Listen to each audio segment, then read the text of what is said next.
मिनश्शैतानिर्रजीम बिस्मिल्लाहिर्रहमानिर्रहीम। देसी फूड में साइदा में मैं आपको खुश आमदीद कहती हूँ। और आज हम बना रहे हैं फालसे का मुरब्बा।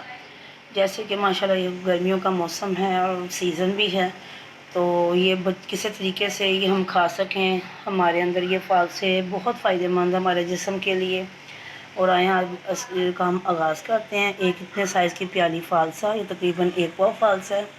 और ये जो चीनी है तकरीबन 100 ग्राम चीनी है। लेकिन फिर भी मैं आपके अंदाज़े के लिए, किसी टाइम घर में स्केल नहीं होता, आपने इसकी चमक देखनी है, उसका फ्लेवर देखना है और बस वज़न को आप छोड़ दें। ये देखें, सॉस पैन में ये फालसे डाल देंगे। फालसे ये वॉश हुए हुए हैं, ये फालसे गंदे नहीं हैं। इनको निचोड़ा हुआ है मैंने स्ट्रेनर में डाल के। ये सारी चीनी इस पर डाल देनी, पानी का एक सिप नहीं डालना।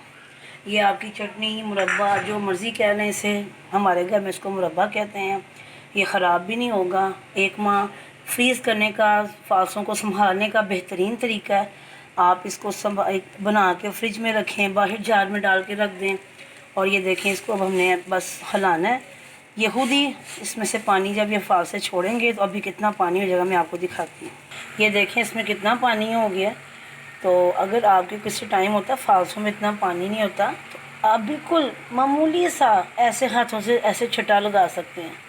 ठीक है, अब मैं इसको बस देखूँ ना फालसा, ये देखें, ये बहुत टेस्टी होती है। कोई इसमें नमक नहीं गया, कोई इसमें मिर्च नहीं गई। ये मीठा मुरब्बा ही हम इसे वैसे कहते हैं। और खाने के साथ कमाल इसका मज़ा आता है।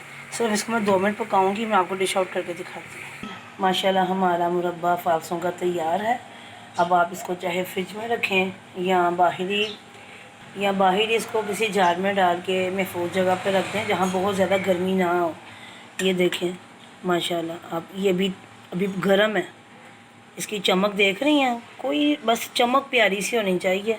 मुरब्बा जो हुआ बेहतरीन बन गया, फ्लेवर भी बहुत अच्छा है। इंशाल्लाह आप भी बनाइएगा, मुझे ज़रूर बताइएगा कि आपको ये रेसिपी मेरी कैसी लगी है। और इंशाल्लाह ताला दोबारा किसी अच्छी रेसिपी के साथ मिलेंगे। सबको नेक दुआओं के साथ। अल्लाह हाफ़िज़।